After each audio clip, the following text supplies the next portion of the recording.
Si Walanyo Wallace, a good day catch back up. The only nomenclature the Professor's Green Sports, the original Wallace, and a messing Kunyabu, a quantum cordons, Maldro and Saka, and then you so El Ghana Goodium Ebro, and Comono Edoson, Yamia Drama, and ne, a baby Sebison, maybe a pronoun their two and a half also to a drink but in the meantime, in between time, and common topics, I would be beating their Tujano, Obetian send me WhatsApp comment, 0244 483290, 0244 483290, now all the WhatsApp comment, Etian Saba, your special guest, Hanyamia Drama, and nay, in the bedroom, Kwalawiswa, Yamia Drama, in the bedroom, a special guest, and then in the bedroom, when so, Yasan Transibio, Air himself can be asno, you bet me as the right to information, the responsibility of the media, the right to information, I see it me at the mouth, and interested in my Asia Kosa, Yasan introduce another chapter, I was saying, you make a sense, the foreign corner, the foreign corner, the foreign corner, Yamia Drama, in Sama Udua, Abu Buano, Edia Figan, a good Yemuna, Fils, Abrucheni, Yamia Hodono, Yaquabruchedi anima, Western and Shani City, Naposono,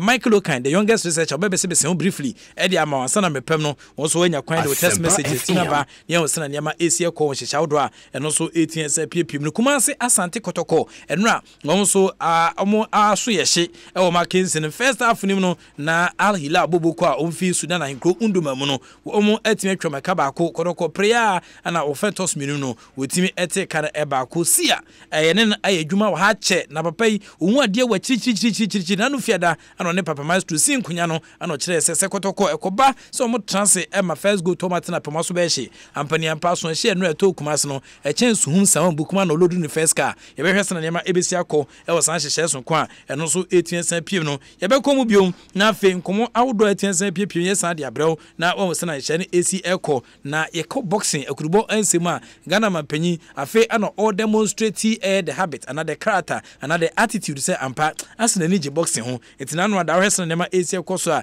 Nessa da Zonto boxer, Etimi Ecoje, Laurel, Edibre, Ghana, no, with me at the car, Casiepa, Edia channel, Yamia Doma, Ebecum, Navia, Sanema AC Cosin Tinkola, no beer, Etimi at the airtight Saba, and a Ganama Penny, Eddie, car, Emana, and can young boy say, Kubiakita Kurula, or Sanema AC Cosin, Yamia Doma, a resident Shani Bisiako, just 24 minutes after the hour 7, as Santaman Temagudium and some Kika, the preface of the show, Jumedia, Yanam Pimpi, Edebro, the best Kumubio, Nafi, Edinaka, with Chinet and Saint Janemo, Shaneso, Mamma say, Jumacoba, Tamba Cope, Simba Bet, or Madama, woman attached to Abuame Day, and this post night Jumedica, Senate. I've always told you that betting is better than Sakawa, and if you found your betting, no answer your permutations and rights, ultimate echo outside, betting some more greater air drops are, a betting boy, Emanema Etiaku, Ediama myself, put that air fan a range air from sports betting, and I Eddie Ebro, Abua Manema Etiaku, Diamant virtual sports, and I feel so air dice and roll, and I spin 2 win,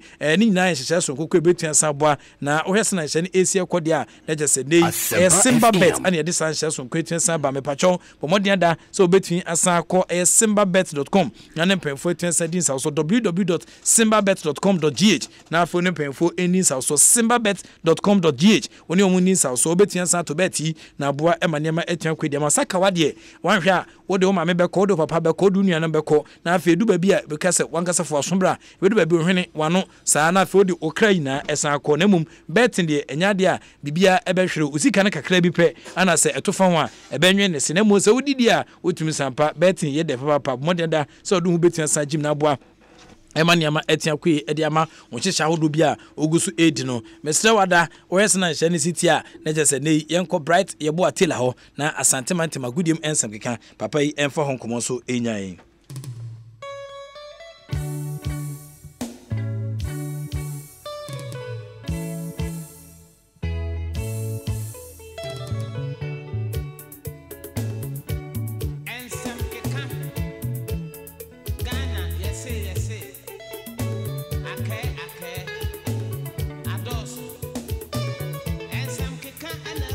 Ensam keka ana esega na gudie na ake wobe anche oko French mamu outimi sampa French na ensam keka e honom na yenhwe se na Bright Eboatila e wa homa no so ntufu no apagafo na ho tene na najman ase wo gina ho mekaka Bright Eboatila no a wona sane commentary ebre nei wo san timu e de asante mantama gudiem ensam keka etiense jaw mrante e padwuma pa e wo sports industry nim no Bright Eboatila wo hwe na wotimi sampa ostane to e wo san hyehye mu Bright ye mo adwo Bedo so Wallace na bibia boko. You what yasi bia kama yenkwe. Wallace am obetri mo asantomantemo na say ye be sase na fe ye di diti e di amati for na aye amwaten ha mi anga bi nya so ni di so amwaten esi wo follow pa e wo be ma camp aye 5 billion na nya asem ko to akra am tan so na wo afi be dankwa esi so 8 no maso hands na maso wo mu nyina esi wo mu eche na Wallace we piem e wo ye kumasi asantomantemo na say and I said, a commercial Santiago Timothy. Now, when Al Hilal on demand, it's me ball. Our Babanya Sports Ceremony Cup Confederations Cup matter. A year with 5 out of 2 teams will be a game of more bonus or matching, will be our last game next year. There's some a good face to make a banner. And as a team, they are qualified to at Wasson. According to the quarterfinal stage of the 2018-2019 Cup, Total Confederations Cup, Neno and across the Asantuko Cotier, Emma Al Hilal on demand, best first goal, Bucket, Emma Hamid Bucket, and first goal, Sabran Pia, Emma Kotoko, 40th minute, cross about our primitive time, and it was to a soccer back to back. I don't know, as I'm a dinner more, Timmy to up now, Dikan, and so to me, Al Hilal on demand. Neno, Eti, Emma Kotoko, pray now. Abante di enso de Emmanuel adimambadu fabo odi piako na di Emmanuel dempi Emmanuel wọ́n sì di pisi ya kwa so ba na dia so ne Yakuba say me go a me se no baba yara ache na champions confederation kwa mi se bi da any scoreboard so mo pan ana ball ne to ache me no ana go timi na wala no na supporters no ne e bi so jai ene coach na nya de ene ne je be ya dan ebi so ani se bia eka ne de hormona no ana de ba ne se abrante Yakuba unso ball no touch ko pa ball no o di bia mi keba ama no ni defender no no susi academy Al Hilal pro ball no ono ma referee bi enso referee eso ma no yellow card ono ma yellow card abrante ni no entimi ma no ntwa so engongo si aka ni bi ti referee sama yellow card o de ma Yakuba no entimi ma no go si aka ni bi emfa makotoko ewa biaya e pense ndoi no ewa Zambia bonteso against Zesco enti eno so ya asama aba supporter free na dire wo say so kotoko et be kwa kwase ama na ye without abrante pense so ne Yakuba strike bay ene be gire na nim eda ni mu aka eya pata wo atimi akọ ebetuma ya obedo nsu anase abrante double trigger no so wo modiga anase abrante navigator no so ba he ye hu de wo ye no no ana supporters no questions wo mu so etimi ebika na so Fred Boateng so ho ke bia no so betuma wura no so to pushi ama ne matuma ko ya na Wallace de ten se oba kumase akotoko fo so efiri adawu kuada kono na se kotoko tunito ti kotoko process bibia kuada ombeku na pe amafa Ethiopia anye accident na ba cross still anye de 20 de ye nya atoswa sanso nsuo fa abaswa na nya de se nsuo uja nomda se obetumi obeguso akọ na ha na se anya for the faint hearted na se anya de wo ba bi ehu no obka so wo kwa ganyine se bibia sipen ntuwo also kontikotoko de akonto na nombe ko na Zambia ko mo ku Zambia fo atibanya akwanhia pen a mo place obi awi ewo kultura Guinea ahia so and so still wo mo ko so akonkoden etimi akonya kalusa boala nkwa na enwudi Zambia kwa na kotoko ko bi accident nya bia yanwa bia mu ni disaster abapen eni ade Manchester United ataba Liverpool match and so saa Germany the same thing omo mpaba ombeko etimi akonkoden amani ma so etimi akoyenti korokoso ombepi Wednesday edo omani achemti lebe Thursday de na kro bia saturo kwa land se be preparation no ebetimi akoso nti asantomantem de ten se oba asantomantem no de ten so omo ya active social media so follow de akoso enso our Zambia bonteso na de ten se just not of one so kana for record no more to obi antimi so omo dan sa wo mo so since football say for ball interclan competition in Africa and ya do maybe a team abase Zambia club Zesco mankasa hinko and aso mukule na omusi aka wo so no and aso obo ground team yan so mo da and so aye record omusi okuto mo 3 teams Green Buffaloes in Ghana and Zesco into Zesco supporters no say so on the mark of a quabe so mo say omu dem na Ghana won to pass it through atumi akwa ama nka na abefi ama omu home record no so da ho so obi anso omu home da omu so de bo won asafo abebreti ana eno so ne ntama koroko supporters ne ti ya no mu ye ni egofo ya ho omu ye mu maye eni ya wu na ze eno so ne story a ba koroko supporters wa santimental obi a atumi aboto ala ho a je na ma ba na ba stadium anenam ena kwa nkora no ye inter school omo athletics competition secondary school for na planta college uridi kan ma no sofen aya no ya asanto na Islamic SHS na uridi ka so omo ni tanam enti BYT be ye mi ya ye ni na 10 minutes be ye ani amafo atoma ni ni be ye sa ana me dia free na ma makoma say that's why makoma ya tutu ni ma akra ke za so aha ni bi agro free nkura bi ma ye say ye be ko fie ba te be kakra ha ni enamu a enti wala asante man tam dia tell say I love the first club from Sudan. I had a draw our Ghanaian soil since na entaka competition here 1971. I got on MRA Kisiakan, MRA Kisiako 2-1, Kotogo Batwa Sushan 1 name, penalty shootouts, Kotogo Timi, and now the club will be out from Zambia. Etibenya 1 point to Ghana. I love Etibenya Bayasa record now. Wabe the first team, what me Anyasa Abiana, and also Ayoba Santukwa. And also a bad man. Yes, I don't say I'm at your post at me at Tibi, Napi, and your match at Makoye. I ran a protocol, 1990, Korokosamo, our Ghana had 2 days. I'm a Yama to me, Kosi, at me, Edema, at Santukoroko, at 2-1, I'm a Yama Kosi, the Quattro Roberto Song, and Osma Mustafa, SM, or what to Takwa referee. I will feed it. I am to me, I'm with Abono, and I Kotoko, so I love Ghana. Emma aya go face dentam 17th May 1997 acha ahila 2 May wa musu antini anti the rate aya Robert Batemo Bene Gamo ani Kofi Abraham Doges wa musu tumi sha ewe na sa match na goalkeeper ni Mombo wa community ni ahemfo e da no prince o so ansam ball o boy no na so ani ye pa na edu adagmandi amono ene ya wusu the last of Joe watch mo Lawrence J Ibrahim Kone ahindi amo kusini tuji mo match ni asuma daji good day mo bola o mutri boy no ene the last of Abdurrahman Isa aha match o mo boy no etimi ma go face eso to me ni better so aba Ghana ha aba be say ahile kaba kwa wo man to stand here face my the penalties etimi de team and the liberty the free battle omu nisu 90 minutes and ahile akoya about 2004 na ama kotoko she ni 3 our Ghana say na India Michael say Edmono so ansa ama pray kotoko timi say ama ni ama timi ko ya this time ahile for say net sa tamwe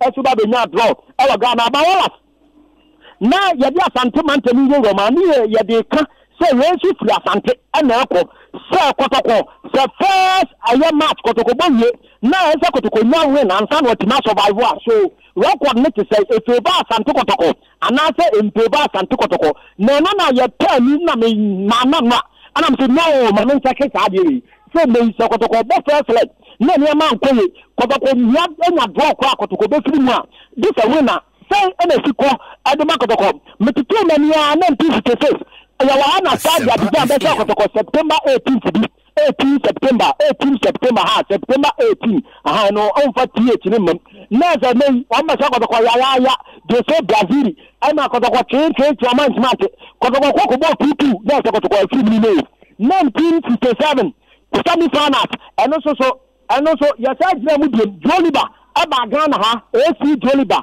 from Mali October bushubi eno kotoko baba wa kotoko nyawen kotoko say Joliba 3-2 qualified to first one this year 57 and 1967 finals na kotoko ni TP Angola Ghana November 19 back in Congo TP asono kotoko bo 2-2 ama replay and also Ethiopia referee the beat match na kotoko wa amono na ko team set was free kotoko ama kotoko for that so am ko mu mobie ana draw no ko eto ye no ya ntu die tie ntu fofo and what replay letter by na na to bi America then GF president Anthony Amaral Tran ko di kotoko penny e pesa na ba ko fo ama match na ntini ama so ntini so kotoko ehisi e said e beka no 69 yenya young Africa be ball 1-1 Ghana kotoko nya win wa way kotoko ball 1-1 ni bi ade aya balloting drawing of lot drawing ya to ko suru say ana kotoko win ama semi final kotoko na Somali 2-2 Ghana kotoko police 3-2 our way from not out of Kotoko, not people. I was out there meeting 1971 farmers, and also Toga, I'm a Kotoko quiet. I know I TP young rabbit, about Ghana, TP young rabbit, the boy one, Kotoko 3-1 at the capital. Yes, a Yamian into 71 last one, Macano. Oma, yes, I don't blame her. Kotoko blame our 1984, and this is Kotoko Premier di Mayo, also our Angola. Ghana 1-1. Almost 29 people. Almost got to 3-1 red card. The only red card I put to do what to happen. I have a match, and if you go for the arm, one day, Sama got to go for free. Rest in the Fumo, it's got to go Lucy, 84. Yes, I blame Army Taka, and 1995 Cup, and also AS Aya Kalun Cup, Eba Ghana from Guinea, and about PP. Kotoko goalless draw. I got to continue and show more. And I got to continue our Cup of 1995, 1997, and it's a Cup. Kotoko USM and data. Our Ghana no party that match. Yes, I got to go place to be our gambling be men play that home. Now a year or so both player be no play to cook home. And now a couple of players now not come up. Yes, I'm not to Tata. And look, I'm not going to technical director donation. Now I hear class and Kotoko. Now Danuchi Kotoko. Not to 5 coaches, coach Asempa, the little place about league, and our places Abukari, also Kahibi, as a year coaching staff from 5. Ama Kotoko, Swami na Koye, Wamusia Kotoko, Trewa, Danokano, he took the magic of a year Abubakar Kankani, go to Pano, and they say we turn it to Bakwasa Makotoko. Ama Yasa penalty, Kotoko, Elusu Samatu or Jerry Abanteso, and that's why I'm Koye, I'm Pamago. The last time a year, Biakotoko, Koye, 71. And you kaki kaya mama shisho mwa ana about 2004 and wale 2004 before 1993 and this is akotoko Zamalek final match goalless draw Ghana kotoko young win kotoko goalless draw ana penalties Zamalek at the top in 93 and if you kotoko 10-7 and I said we had been Abraham Meta Kamenya 2004 so wala 2004 similar to you now you're about with 5 from that time, Nakoto Enugu Rangers were 9 points. I allow 9 points. No good team, Otosu 2. Koto was 7. And I put to a 3 or 4 points to say, no, last match, Koto allow 9, Otosu 2. Enugu Rangers were 9, the first, now 9. Koto was 7. Koto was Sawa qualified. Our Ghana, and look at the name now, we know Ghana, also in your car, but you pay last match, you decisive. And also, Kotoko I love 3-0. Emma Enugu Rangers, and you the Petra Teko who go goalless draw. Emma Kotoko the whole club, LED, Enugu Rangers, Ecosia House of the Farmers. 2006 CAF Complete Championship, the last time Kotoko more group stage. And also Kotoko, you know, before last games, now Ali were 10 points. CS Asempa were 9. Kotoko was 7. JS Kabin were 3. Kotoko CS Asempa, Grotesque, Tal. I know both years for him. And I just tell Ali. And sometimes near you top 2. Now the semi-final, second there's near you top 2. First and second, first and now for semi-final.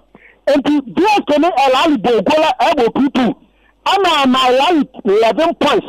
Yes, I feel young when I will home. Kotoko young now qualified.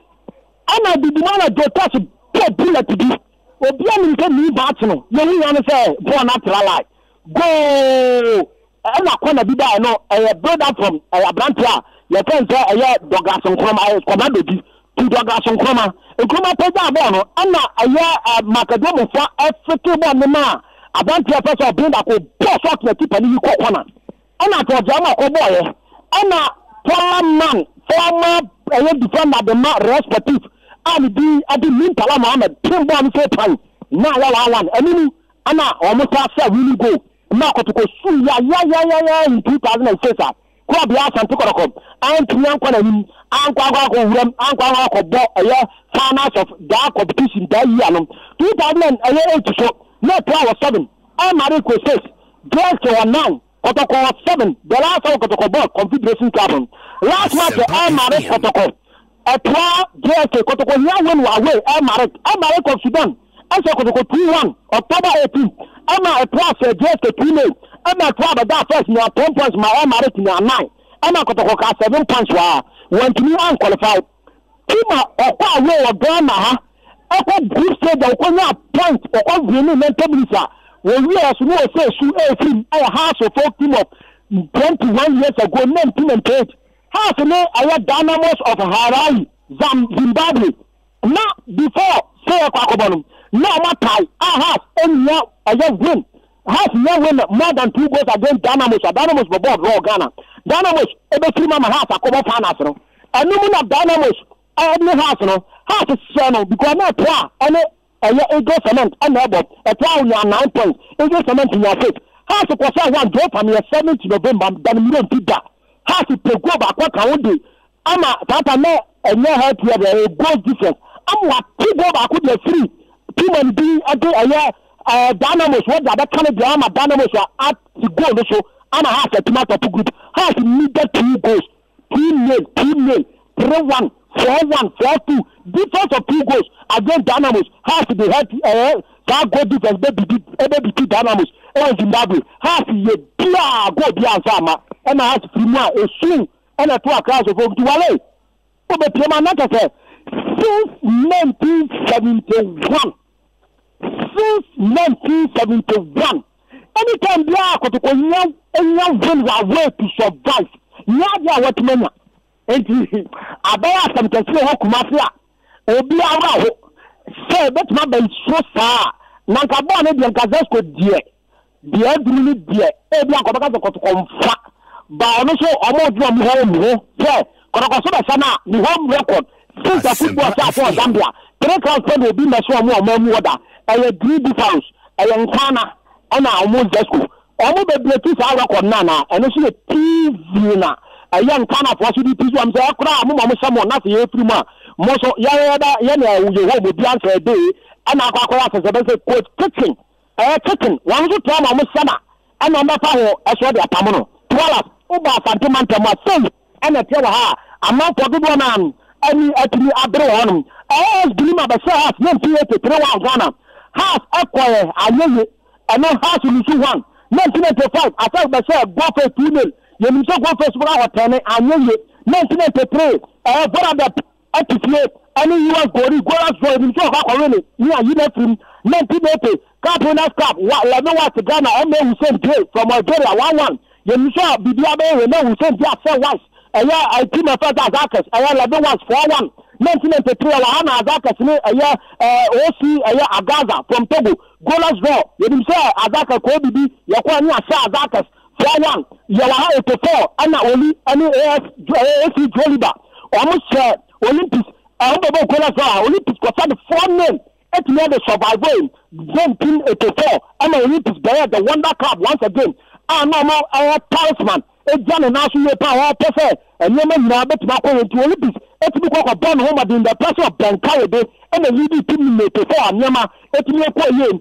2012 breakum chase yawa ana quarters for bebo goalless draw chance ko send 2-1 yawa 1998 ana USM Orges also ba Gapoa on me say Gapoa 1 wa ha yenim say Gapoa betima ko rene yakwa na Gapoa 1 yawa 72 ana Asempa bebo wa Ghana house kwasa no matter house 1 2 say Nigerian cash and tensi team of fans say Olympics pa and here they do the magic akwa we kwa so be come ama na team ko ya bra first leg and na to home and man ko no survivor e will be man so a otimi team kudin e wa ta obi man so no wala.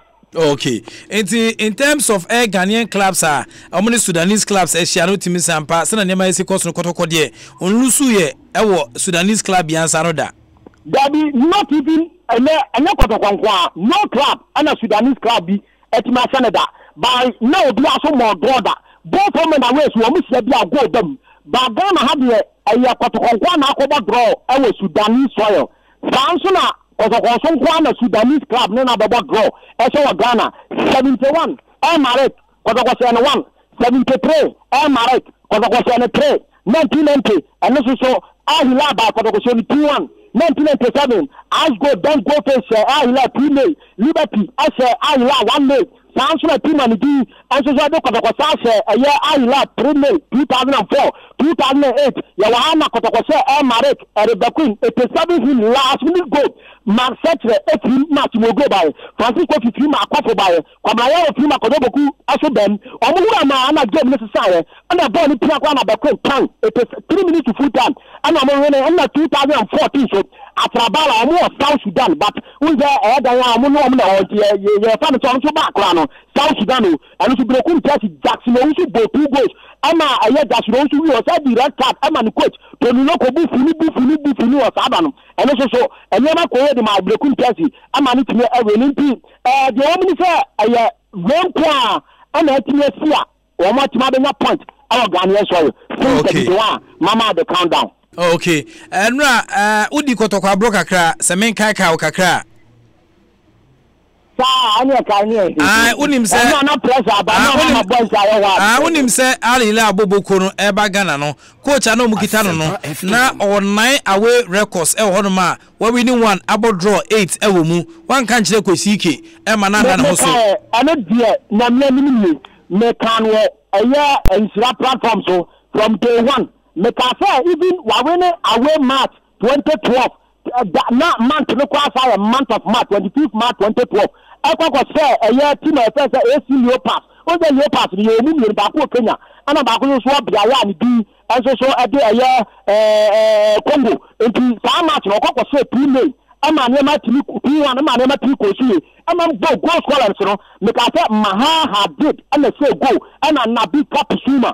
Ana Roseni Kumara take ba ko de ma Leopards. Amoba aya onu su yom awa pato no arek number su be 2 goals. Ama mu yom flima aya Mario Refiko this ama kakutua bi komo bono ya tan Osman Karembe komo bono nyame kwanti me ka asa ka say what coach no Saturday na na birthday Saturday no nya 49 years e won 9th March 1970 enti no eba ni day or the celebrate the birthday party to club yan say on ya draw wa we sa consecutively obi antibi so ba wa no ko nya draw 1-1 ni na so this season on just am na say go first goal am first match against Ghana so am na say first goal and then Ghana to show am ko am na ko am na say first goal no an dey point am sa ko just go home 1-1 am na say first goal and am ba ko to so am say first goal you know that am na am news ya first goal and you know me ka say am ta say first goal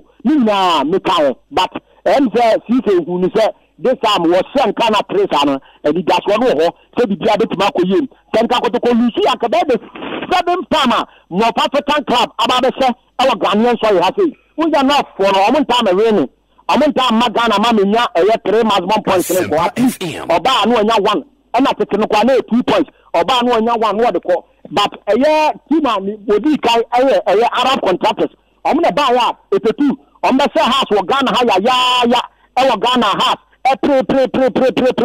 Academy bako. Sounds like an USM object. Ever say Gapoa bako 2000 so Somali. Ever say Blast 2 May. Our Ghana Radi Nati. Any Ibrahim Haman. Meka mo padano. Patevela kwa di red card.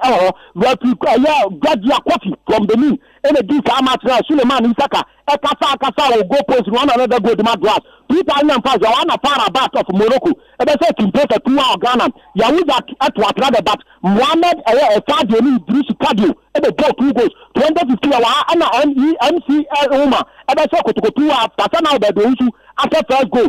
Dano free to na Easter Sunday. Yawa Anna L Ali Tripoli. Ever say after 3-1 wa Tamale sponsored. Retida and take tabako. Anna Maudi Ilati and Muhammad Sato. Ilati able 2 goals. Almost about the cell after I want to mechanic our Jumadi so. Asempa ka say Kotoko team B about first leg. Nothing miss Kotoko and kuma nice one. Ya Kotoko team asoma nyama estime koyi. Asa Omega asa Kotoko 1 nil 1991 Kapuna start. Second leg Kotoko say 1 but penalties asa it may qualify dano kwa no Mali gabe me kochi Asa Omega. Ba Ghana dey go straight to be Kotoko film 2002 there were work of Morocco say Kotoko 1 Final match Kotoko so 2-1 away goal. Kotoko me and cap no 2004 na I last liberty 1. Yawaha and 3-3 penalty shootouts. Yawaha and I Bamako set in face 1. At in face the goalers for the class and back in class of Ghanaian class no kwa. Not a someone is no or to be said but I'm saying na Kotoko 1 point but Koya Wallace. Okay. Internet says CK Tiano Tiasem song. Yes. Yeah. Okay. It's bright major see how boy Juma Pipe that say message simple na ana eba ma girls no e ma fans from Accra ti nyame adoma me forward ni nyina ma na afi so akenkan bi e de ahyehun kran me de wase bebre say nyumre so de asantemantem agudiem ensem kekan so abren. Okay. Big banana one is so pa. Okay. And the greetings from abroad and them say one more. Okay. Greetings from abroad and them say one more. Mr. David US with you pa. Answer. Baba, you America. On the papa. I'm a Germany. On some Wala. Okay, but that's very. But I apostle party gave to show or Esther Chapel in Gautama or Accra. I want to watch Mate. Okay, apostle so better than why? Mate. Okay.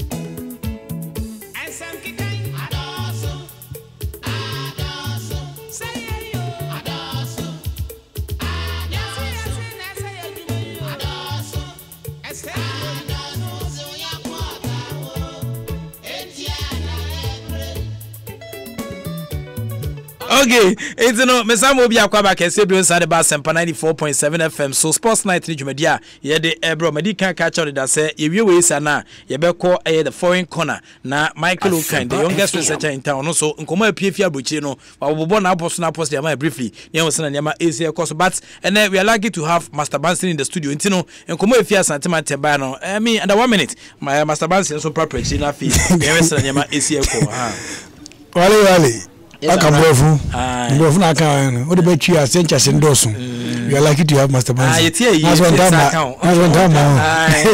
wale ye nya ukra my boss man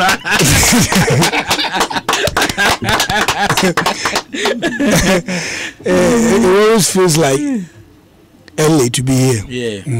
You always cherish it. What else? Okay, last week Monday mekana mami nka mokotokofo abaso na obibi odinsi shame obibi okọ hwe bibia de obon pae ne ade bia mo baso ba obeka last week man de mekana say kotokobo mo wadin name goals no machine no be avoidable into they will be in the game against Al Hilal will be different. Then again I said it on Adum TV say obibi obefi say the game between Al Hilal and the kotoko 2 games against the Zambia teams in Peno maybe he's not talking about football. And I be a result oriented football fan. On the your point we be has 2 kotoko 2 no be because the approach for the 2 games was different. And just say be Hilal and the yard just couldn't kana. The first 2 games that kotoko both was games and away teams bear in to get every point or points. Now it's against Hilal team all but no that first that no is a point to guarantee them and I will be at 3 points and even a point crano. Ebetu aboa mana peja kosoro compared to Zesqua and I be an kana no lose we no oba and I know 3 points oba. It was a different game. And Tina Kotoko sa the first 30 minutes approach now digidi na obesa no enya de be adwuma because Al Hilal will decide to sit back. I think I know that Kotoko was very lucky and the referee together with the linesman and everybody they manufactured the goal. To me the goal was offside. They were very very lucky to get even the point and now they'll be hoping. Yeah, to me Al Hilal for the share Kotoko ne. No, go na Kotoko de take no. Go na Kotoko de take no. To me offside. Ne offside. Yeah, they were very very lucky. Okay. Because we shall replay it several times. Etie commentated several times. It was a clearly offside. So where you might not get this. And on the do be na me pie and some na go ro be pia ara ko ba say Abdul Gani reply no whoever no be partner be was another issue because na ka kotoko center backs I think 2 pair now Sonny Yakuba plan do they have an established striker be on betting na ko that away game kotoko emebe kai pass omo be ko Hilawa we no after the game na operations manager is different Perusha okan say okan which is on tape and I've also seen from different sources say we am fiasing from Mamania do hwehwe no mamu no na say come concede 4 goals but no mo so benya 2 goals and the ball pony ade na anya I think that game against the squad is that when game operations manager so in adwuma this is the game so in adwuma Zesco for now really happy say omo in Ghana nyina other team no won nyina no omo a recorder they don't want to dent it and if you really want to dent that record withstanding everything that Zesco for film no this is the duty of the operation manager adwuma na so enye say nsuase na so ko hwese esenke benya 4 goals na yenya na ye 2 and na ye po ni ade I think they need to do things off the pitch before they can qualify Zesco enye say kotoko team kotoko can beat them kotoko here so be things off the pitch yeah Asana wetin qualify. Okay. And lucky for things be saying. They know it. Your president manager, he knows it better than me. Okay. And you should know. You need to do things off the pitch. Asana wetin apeki sa 3 points. Because they will do away with almost record now that indelible that record now. Almost person be saying they have to do with it. Okay. They need to do things off the pitch. Okay. And I think that I think Emmanuel Jemfi is very good. But I was let chip you just quick. Has coach be cast and I said I don't want to point out has coach. Come to players no. We have people who have the views say some of the players be to Tony now we places on Yakuba. I missed that games you know. Oh, edu be on center back could play. Me necessarily me peda manus that so I said in for canon. But if Adams and I say be Adjuma Bedupra who's going to play the center back? But to players are strategic na. How much to talk players now? They've done well. CK have done really well. The players, Nana, Cheney, Adina. But these are some of the things I want. But what form? I don't know. I'm Fabian. I'm maybe to Kobium. Sans me been a can. Maybe be free say you against the team here. But this is the only thing we see. May I? Nam catch I say. I see Kotoko dropping the home point. Let me say between Zesco Namaso, and it happened at the crucial moment. I'm hoping Perusha, whoever is part of Kotoko team, should do things off the pitch. And that is the way they can qualify. They can get 3 points with Zambia. But it should be done on the pitch and off the pitch. Okay. See, I'll be able to call na Mike say be say when my friend go for be there. Wa mamre no camera ni ntia mamre ni chese chese mark no ba ko kwanza na baba. Say wa mamre. Okay. Na be able to there. Na hu ya ka say ko concede first goal na so be hye. On say a week no nyina no da bia me ka chaw say na ya na me to da bia mu match no nam say me kan wasem tini mani edi akiri pa.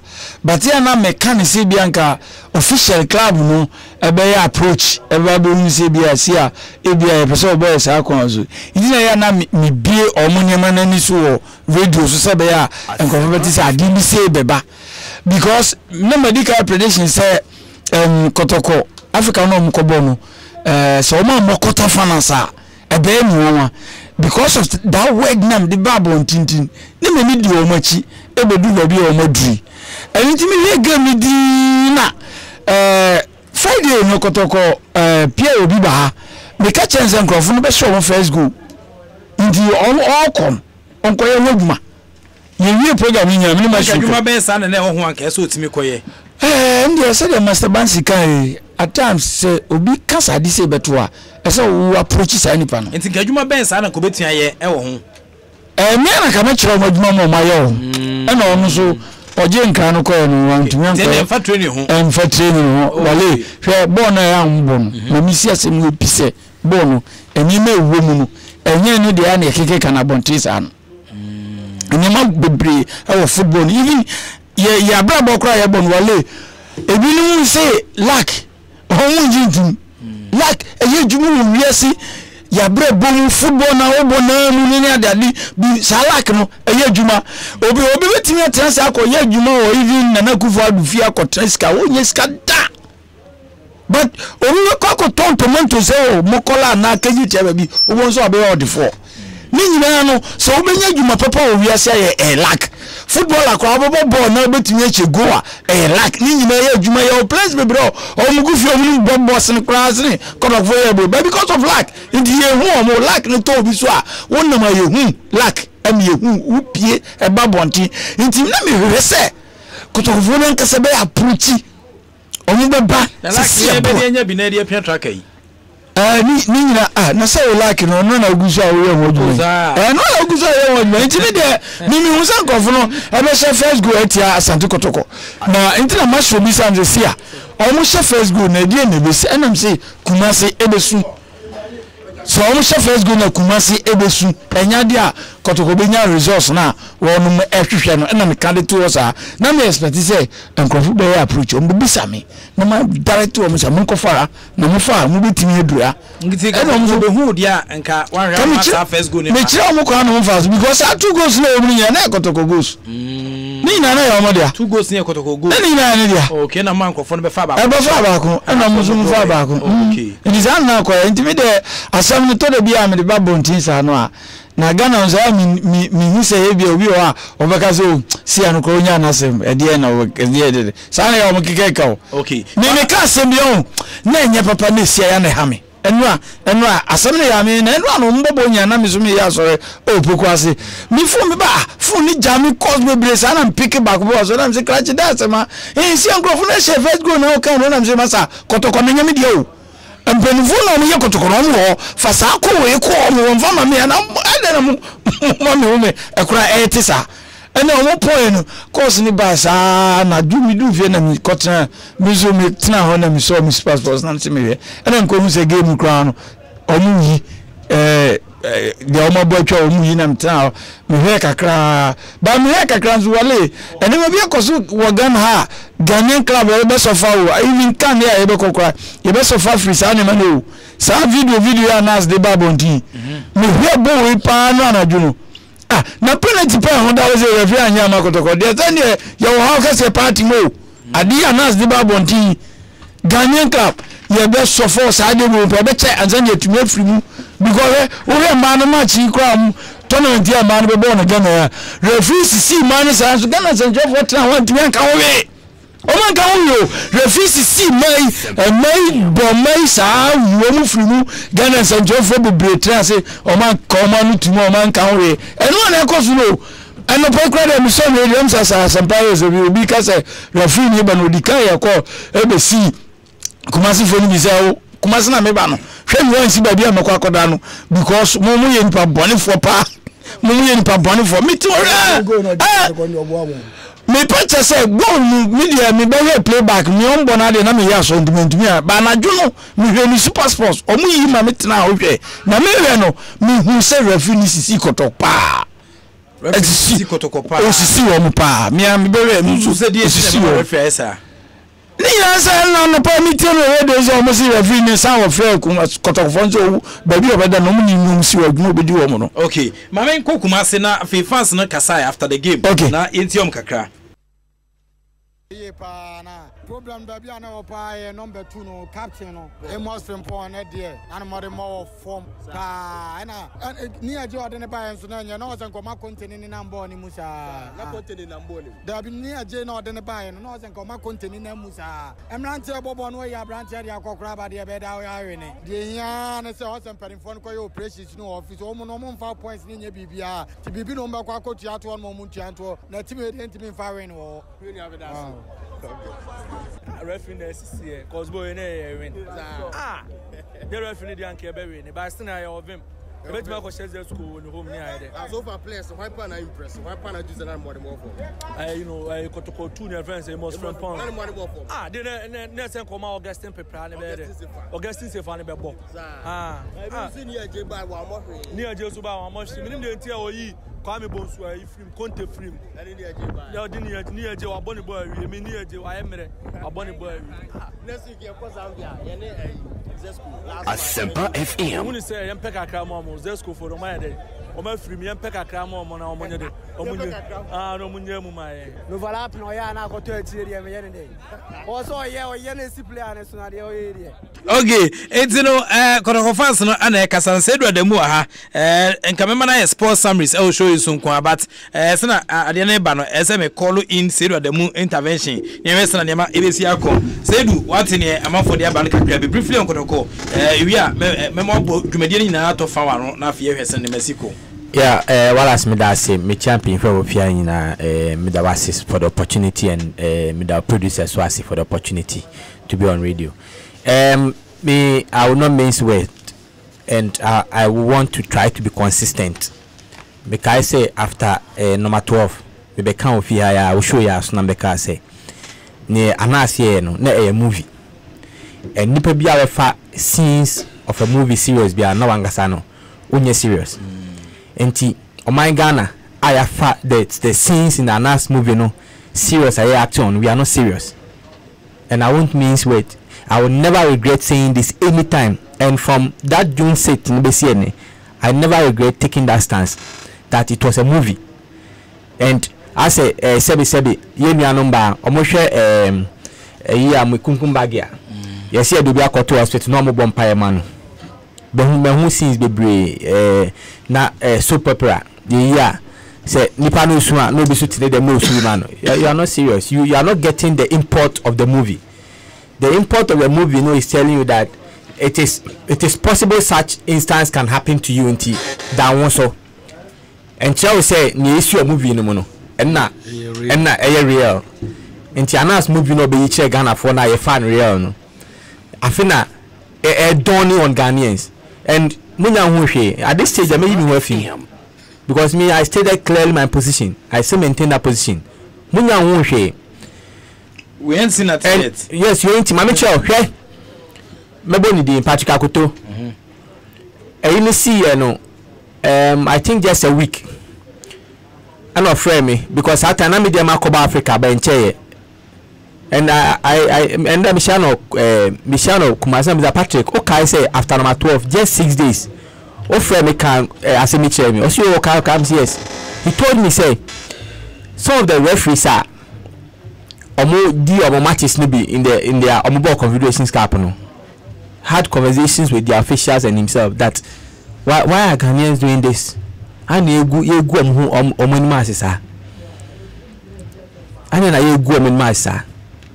So and I'm a teaser fans Nakano. I was there when the fans started. The fans are calling for practice. No, it's also when you press. Yes, Omokana Sidisa and I say Bono. None of coffee part. No, I ran for Patrick Uti. Okay, say June something on the bon come be say. We ain't seen anything yet. Over guitar with briefly, Mama. Make call man so. Na yene ya preko. Former Black Stars player and then Kumo, former House of Folk player, coach they were Dibebrebe, Amane, within Nigeria better if you know, you a Juma or yes so far, dear, but maybe some now Obomukomo. Yaras, Yamajo. If you ever called ye, I don't worry him. Okay, now if you let a ban, Juma Ben was Aquaji. Galan saving me too already. Galan say you could go. Galan saying me too already.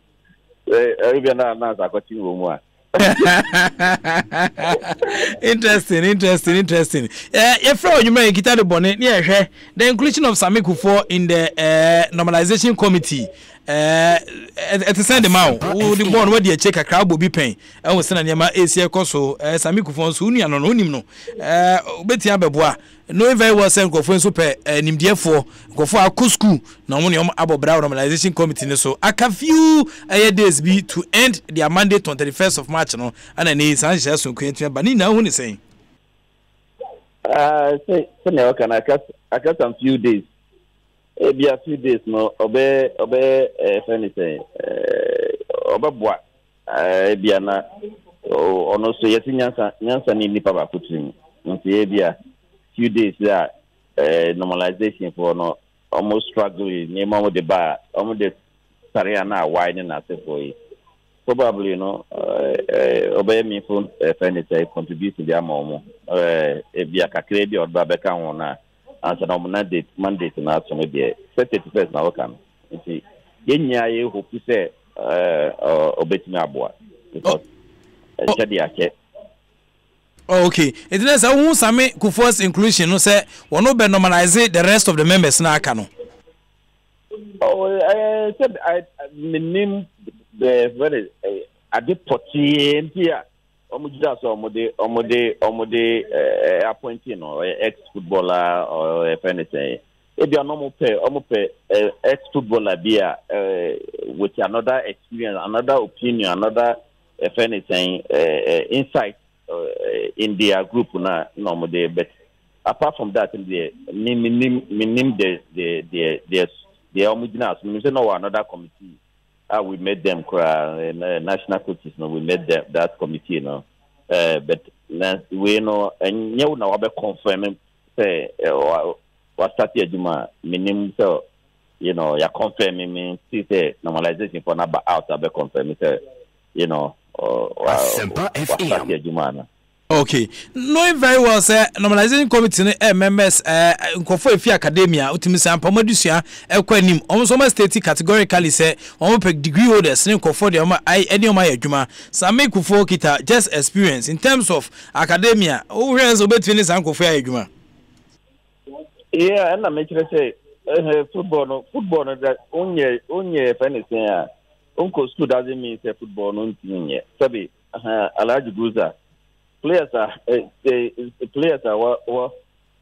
attitude okromu ha. Players no make me akase dey be kwa school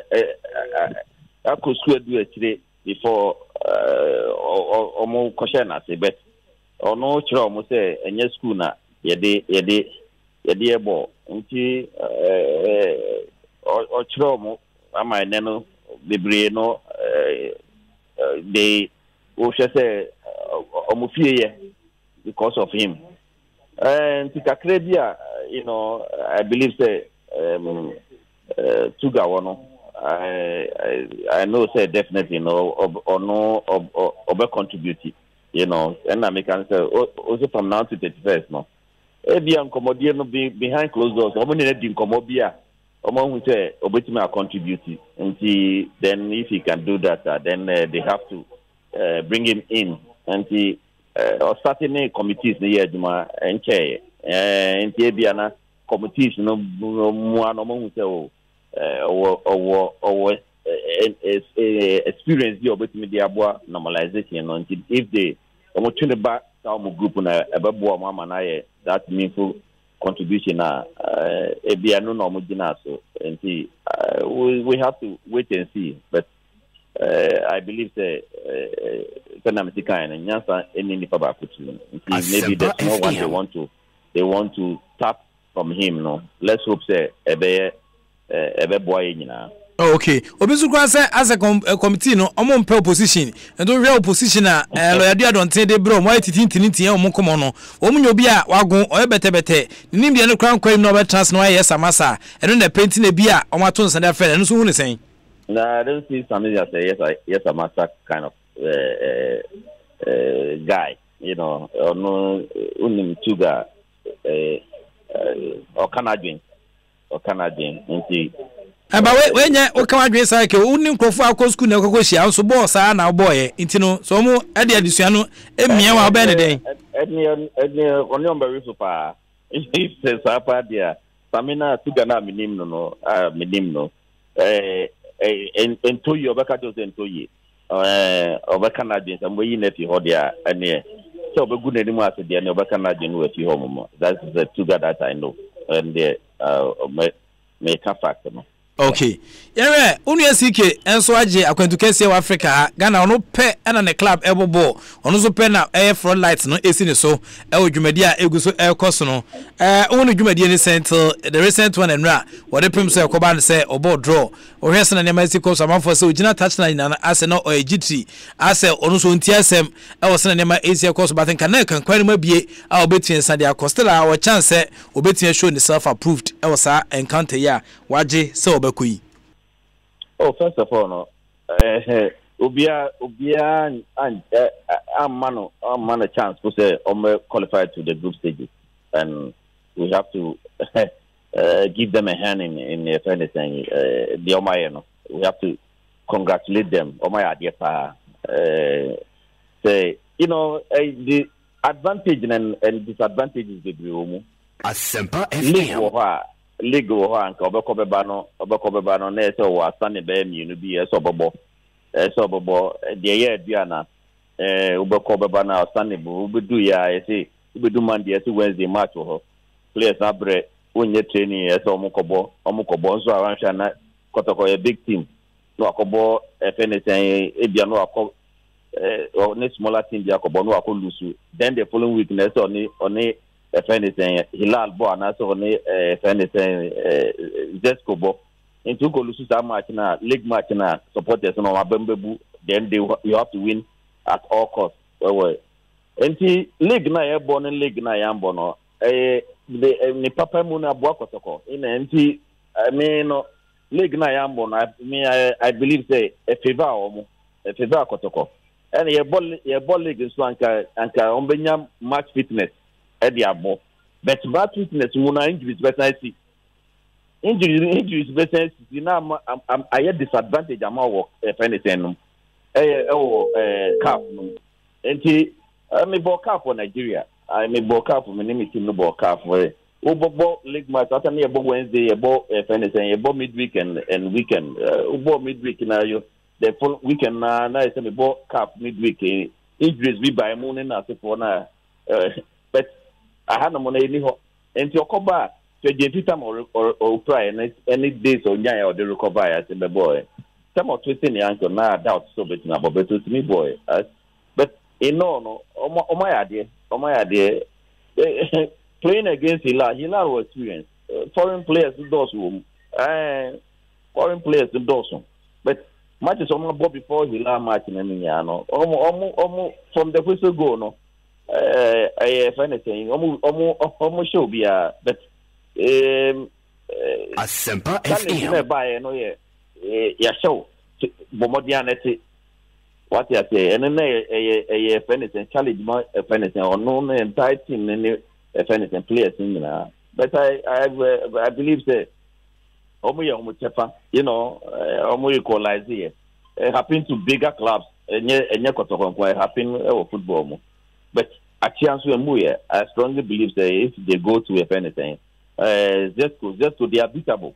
They are beatable on home ground, and they have to do is just be in the game, then and take their chance. They almost ball. They say only if anything has an akotokwa or shed any form. A ball Kumasi and a class for students. And I just go home ground or near home ground and you won't be a Obia field. And if you go there and you play well, you can beat them. One more much look at Kotoka. And I know, say, you know, Kotoka can do miracles or Honomo. The answer of the boys will go there and know, say, young Conco Priya, who to say what the team did against Venezuela, match of Musu 3-1 were away, no.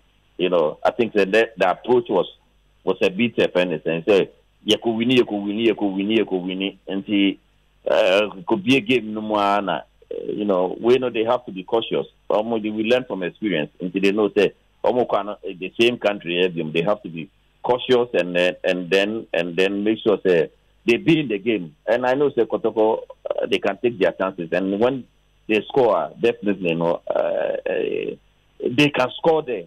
They have a team that can score. They have attackers. Goes and see. I strongly believe that they can cause anything. Wonders was Zambia Honum. Seeking the wire and we have to say Bonada. Okay. Na mezanhwe obra panyin James Akwasi apia so aton send fair players bi say omo join Black Stars. We players are aton send from this time. You say characterized by local based players bi. Kumasi Asanko players here e bo modern Africa na bi nso wum na omba be boa manema etian san ko. You be no ye bo qualify say the ofrem ranti o interview um ginam na so ye call a game na nkasa mu proper into the tournament na be na nkro baba ngofo e pra na o de omo eba be ka ho. Going into this qualifiers players are aton send from na local based players enya esa akwenye yi un list na te send them out. Oh yeah, I think local based players, Kotoko players, it shows league no course na mo ya dia obefrem names be one or two names be more like anything Joseph Ado or ya dia Belgium pa Genk for Tilakra John Mensah look alike kind of anything defender or say ono so ya dia my na ya friend and I hope say if your man a chance will be taking. And likewise, the local players now have from Blast and will be up so called no more.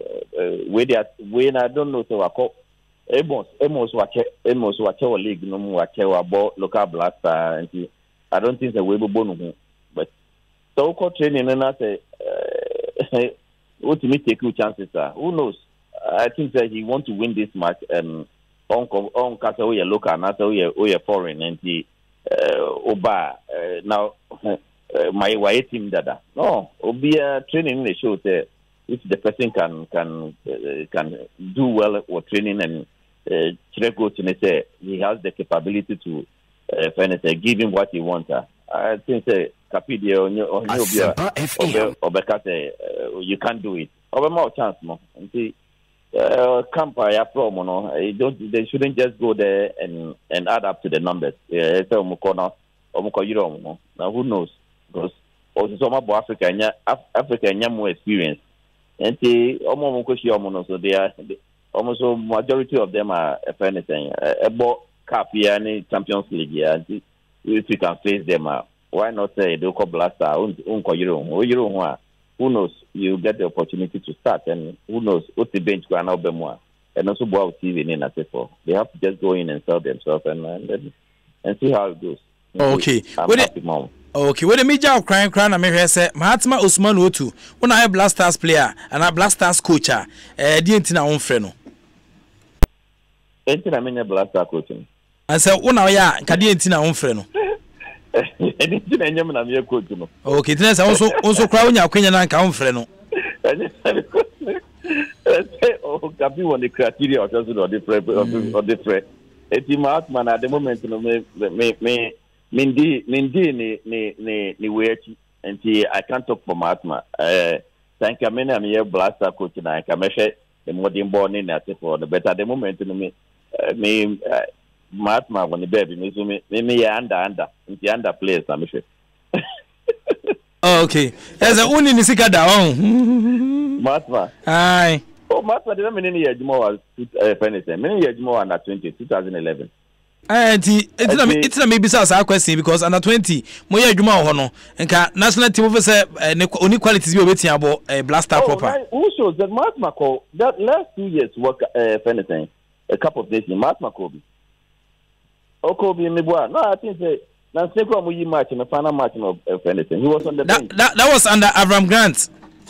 Asempa FM. It's a new, if anything, new regime naba. And see, but Ebiana, and your strikers, and you want to mean 200 strikers. Ebiana be a captain, at the moment, who Mahatma who yet, but that doesn't mean that Mahatma is out. Who knows? They were almost qualifying, almost tournament. What I say, you almost qualified, almost tournament, and almost qualified. Until Mahatma, you should just keep on knocking at the door. Who knows? Everything may be a man, and you shouldn't give up. Okay, and the idea, if you qualifies, maybe so competition proper.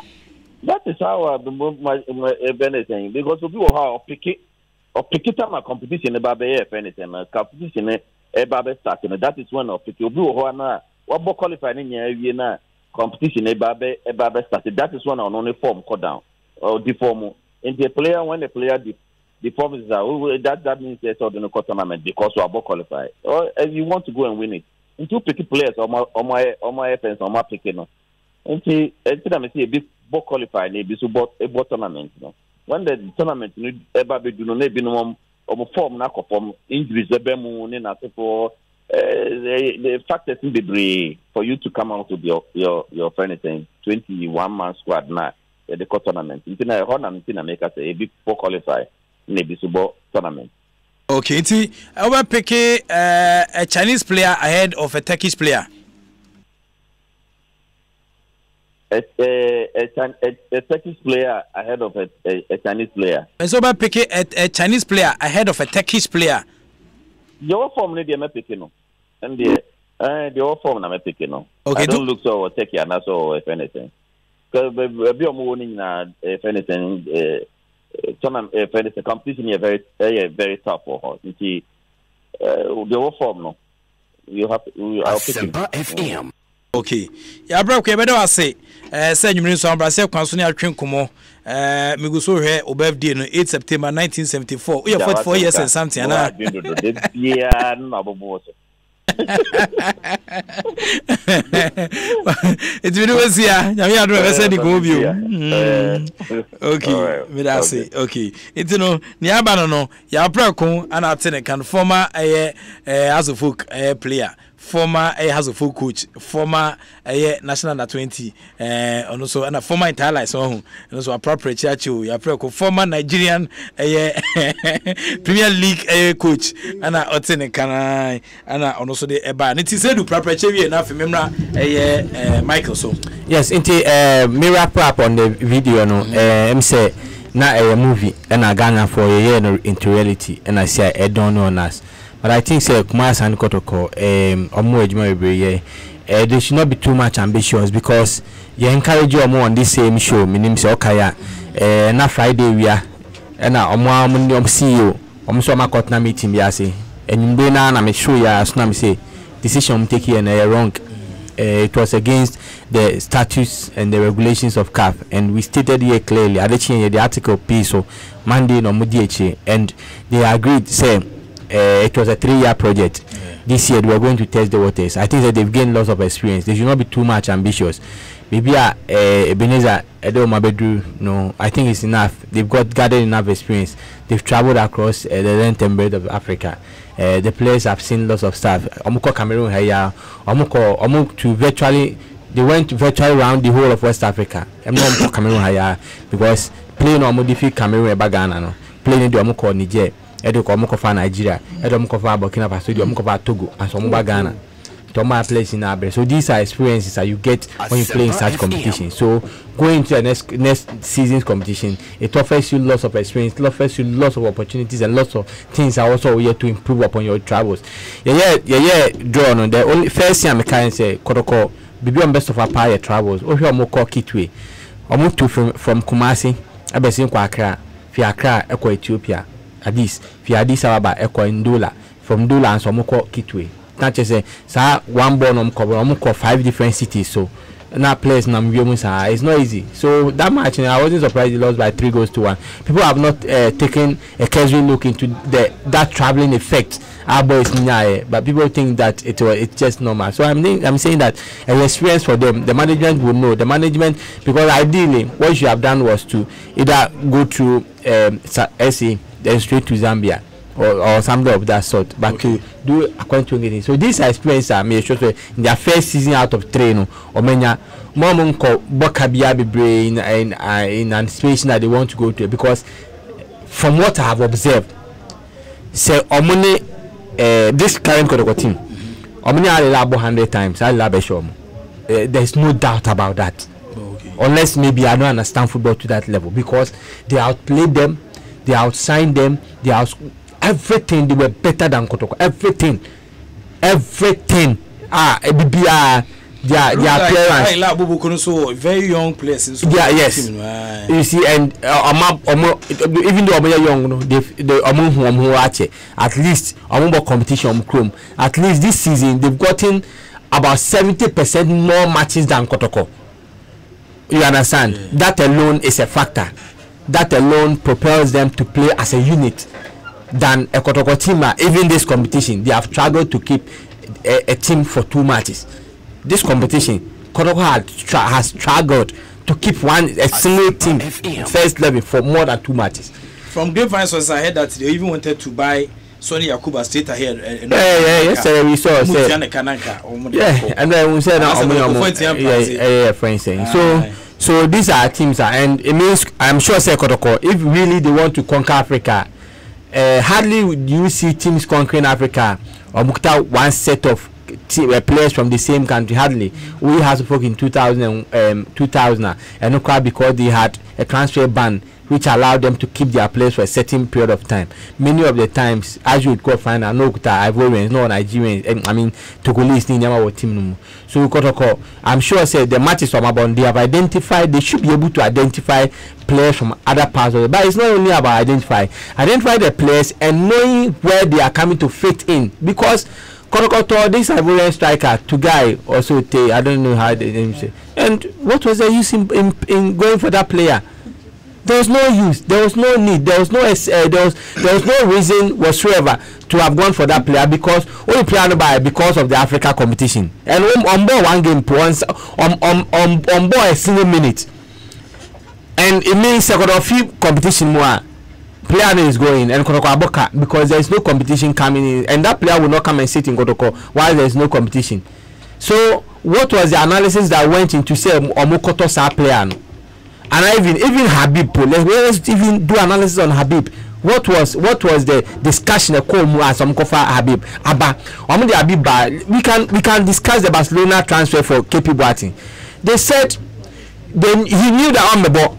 They said they were bringing him in to sit down on the bench for Suarez to the near Obitio. So he knew that he won't play. Yeah. Was that the analysis why they brought Habib? Because I don't think say Kotoko's defensive goals, no, it was Habib na no Obabe Feligabon, and Oba clearly was show say he wasn't the right person. So for me, it was a excuse my language, a waste of resources to bring those two players in. Okay. And there's a discussion we have to. I will see the player transfer market in Ghana and SA, both Ghana and abroad. Yes, we have to discuss it. See, I never want to player. No club in Ghana buys player. No club. Club or say what player, watisika koto player no. Ombra. On chair say player away, he was under contract with Wallace FC. The buyout clause or whatsoever was 200,000. I've paid it and also paid this enticement fee. One moment in the last 1 year. I mean per club or per board. They don't buy players. They either player no buy, they convince the player to go for floating. The player goes for floating, and I mean I said business no football. The most influential aspect of, and that is why you hear the likes of organization committee for say they want to stop player transfers. Then you tell no crap basically will tell you that these people don't understand football, because player transfers are a key factor in football development and football business. Player transfer, every club in the world on your player transfer. Real Madrid, their most prized asset, Ronaldo, Omantono. Tell me a club in the world. It got to a time Messi. Your friend say Omuka say if Man City can be able to meet the buyout clause, they should come for him. And Man City for uncle. So the transfer business is an integral part of football. Therefore, we should embrace it. But the point is that how are we going to embrace it if the likes of Brazil, they can ship 40,000 players per season, and the following season, one of the season 2008, Argentina say, why would we believe that we can play football better than Brazil ship out 40,000, we can also do so. One of the season they shipped out about 30,000 players. The following season their league almost collapsed. That was the year Boca Juniors went on relegation. So it means they didn't have that systematic plan to do that. So I'm saying that player transfer is an integral part of football, but we must do it and do it properly. Okay. At the moment here, na memra Michael Okao na onfen ko the foreign corner. Invest na nyama AC Echo over the foreign corner. It's time for foreign tidbits. It's the news from the world. Foreign tidbits. Authentic news. Foreign tidbits. Very, very latest foreign tidbits. Whoa. Okay, it's the way crocodile John jingle be in water to say ano the way amanoni tokrum amanoni tokrum ana tokruno ana tokrum and you ready it's briefly and brief special guest no enkasa only thing cameras no ano can you nyina sine so all eyes are him make introduce na channel we pa kwa or small boys ano prof which from coming from the weekend, you said there Monday. Yeah. The weekend, a lot of actions are. Now, which the stage season, and I say league season. I will at this stage in Amanonino. Stage teams no yet to be decided on fate whether they can achieve at the end of the season or they cannot achieve. Into this stage it's a crucial stage for these clubs. Into so they make sure say they do their things right. Whether and I said they do their things right so that they can achieve at the end of the season. Now, ever for me say referees, especially in England, mistakes to cause teams in England. Now, Usha England Liverpool Man City, they are in the 2-horse race to win the league. But now against Watford, now City, Anya offside go washe. Usha England the likes of Mike Dean, Michael Oliver, Paul Tierney, these are top referees in England. But they be mistakes. And if you look at these mistakes they do, it can make the team and I said make the league go to either side of the team. Go our man Watford no.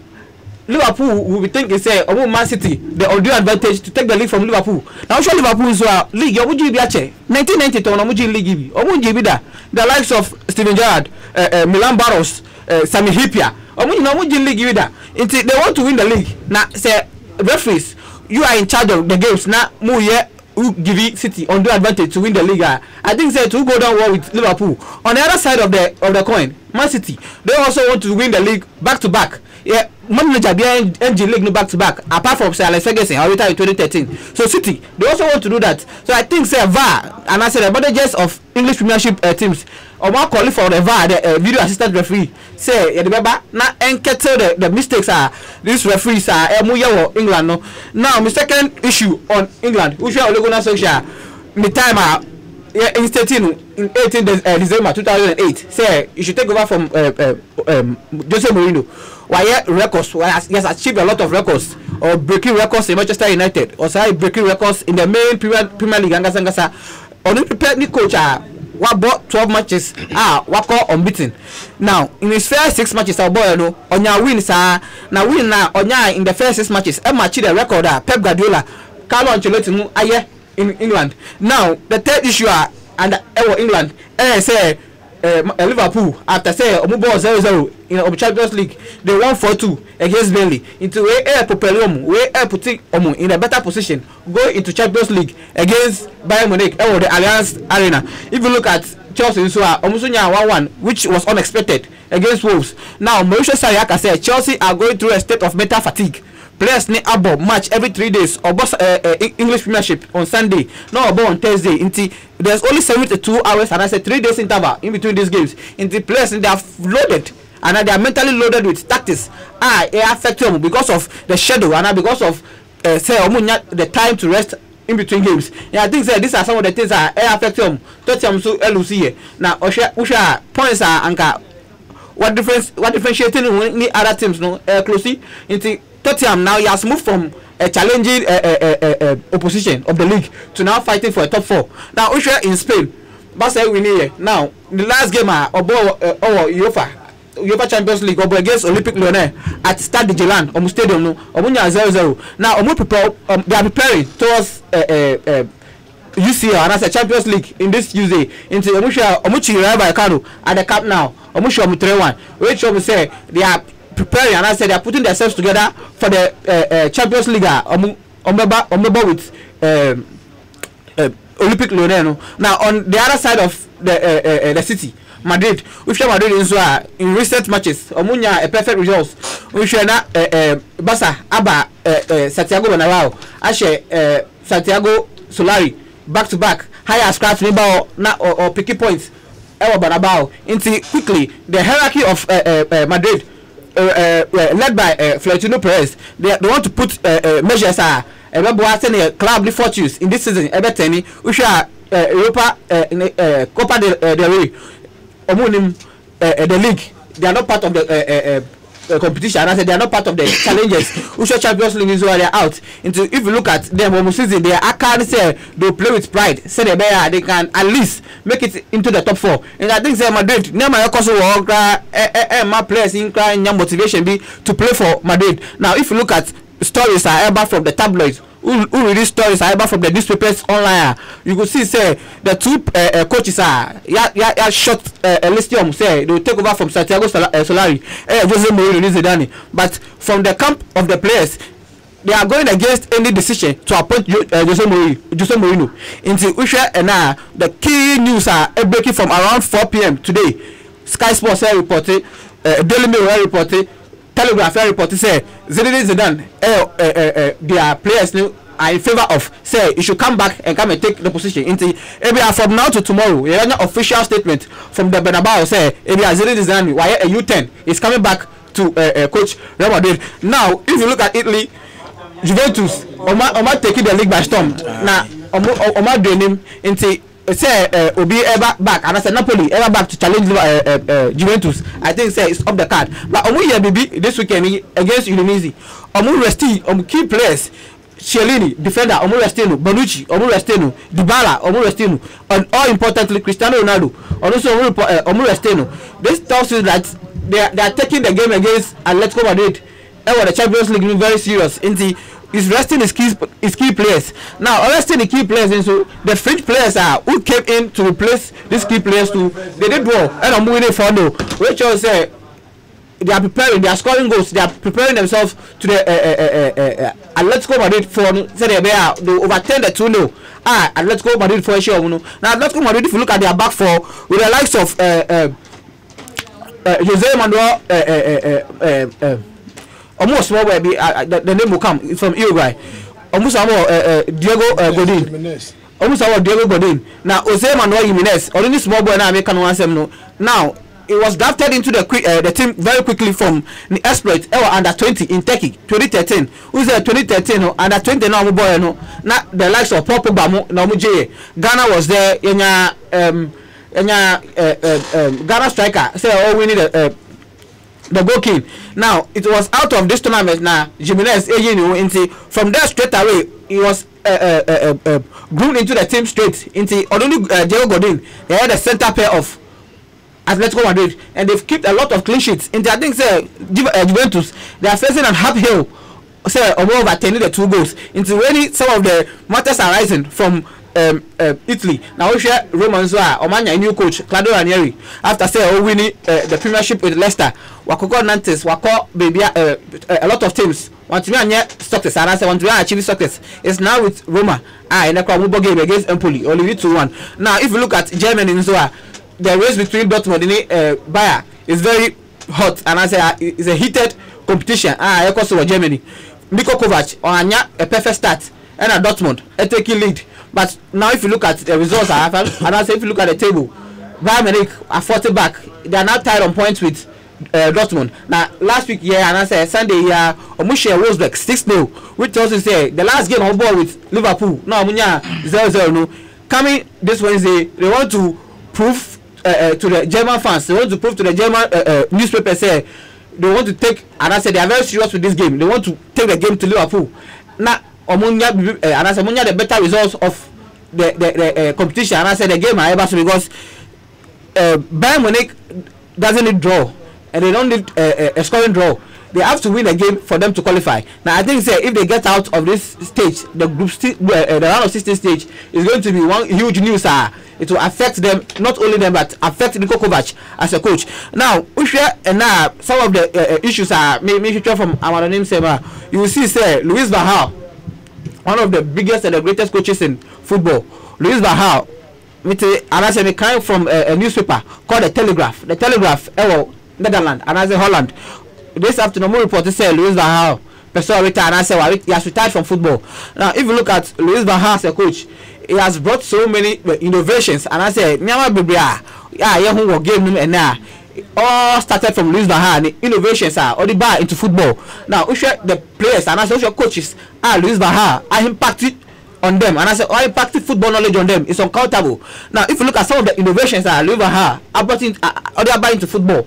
If you look at who's the say a you see coaches writing notes. So they are taking notes of player mistakes. They are taking notes of players they are also taking notes for their post match press conference. Luis Van Gaal introduces idea in his book. Ochoa said the legendary notebook. That notebook now Jose Mourinho, you see him writing. Touchline. Luis Van Gaal Luis Van Gaal the father Jose Mourinho in this time at Barcelona. Training into or impacted Jose Mourinho through the notebook or the picking notes at the touchline. Rafa Benitez does the same. Luis Van Gaal, one of the innovations or the bar into football. Now team building, you got team building. One of the innovations are or the bar football or introducing team building. In 1994, the time with Ayas, over a squad of young players with an average age of 21, ODG Champions League in the year 1995 season. Luis Vaha now, who care about sports science and now care about hidden cameras. Training camps to monitor the activities and the movement of players. Luis Vaha, now who show the impact. Luis Vaha, our players, and I say coaches, and I say former players and not my coaches, especially Pep Guardiola. I think that is marvelous. Now, if you're looking at players, Luis Vaha, I impact you with football knowledge. Van der Sar, Reisiger, the Dubois brothers. You can talk about Frankie Dubois, Ronald Koeman, Van Bommel. That is alone, and I say way just Netherlands. Now, me a crab, Sidorf war, Clivert war, Edgar Davis. These are some of the players that are impacting. Now, if you look at the expert after the game, you can see the positions they are taking up. Van Bommel, Philippe Cocu, Omina, the move from Ayas to Barcelona saw the development and I said the rise of Carles Puyol, Xavi Hernandez.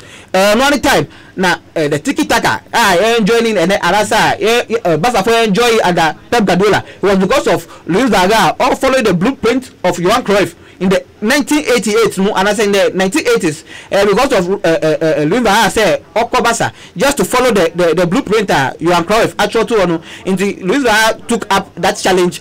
Brought in the likes of Jose Mourinho to come and help him. Brought players like Rivaldo, promoting youth players like Carles Puyol in 1999, or promoting players like Xavi Hernandez in 1999. So these are some of the impact Luis Vaha, Edmar players in Barca. And your Hoppe or Bayern Munich introduced players like David Alaba. Is that David Alaba or no? It was under Luis Vaha time or introducing that player at the age of 17 into Bayern first team, or starting introducing players like Thomas Müller.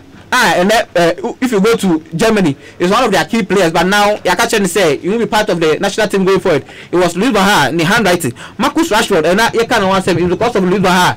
Jesse Lingard is because of Luis Vaha. And they're all professional football. Guillermo Varela is because of Luis Vaha. If you look at players, Luis Vaha, I impact and coaches Luis Vaha, I impact you. Ryan Giggs, Luis Vaha, impact on his life. Usha Marcel Boat, Luis Vaha, impact on his life. Pep Guardiola. Osia nyama be Luis Vaha or modified the philosophy of football and then till like one of the greatest coaches in the in the early 90s now all compete with the likes of say Alex Ferguson all compete with the likes of say Kenny Dalglish. I think say Luis Vaha let me see the presence and I say the innovations and I say the nyama wire of football. I think that to take a very long time for another person and I say another coach to come out with such innovations in football, Prof. Okay, into the way amanani tokrum OS in Mexico so the foreign corner and the way ebrel no. Okay, into the amanani tokrum na kamebo enyom no but machine freezy into but my main confirm says Zinedine Zidane has been reappointed as Real Madrid's head coach after the club held a board meeting on Monday evening to discuss the ongoing issues at the Spanish club, capital club. The French boss joined on a deal that ties him to club until 2022. Intene Western Asian Asia Costa Real Madrid for Ampanyampa. Oma confirm says Zinedine Zidane womo aton sada friend say oma bodwuma won sambe bodwuma emwa emaniama ATM koyi famanity way ene ne mesa e title but my special guest e studio man no abrantie kuma bi your friend Joseph Ayi. Now Joseph Ayi wonderful player. He is now applying state for Accra Great Olympics. E won kan here na obobo brutal na oyese nema ese koso minim so Olympics assign and also no mu ye training keke and as say the situation says abrantie kuma ye friend Joseph Ayi no one ne papa and abo Accra Great Olympics me no e ka say ne papa is in the person of Bernard Dada Don Bote El Hadi Diof ne ba kuma anete ho no enti momon sema no mame momon sema no Joseph Ayi bia boko de ya boko sama bia kama okay Okay.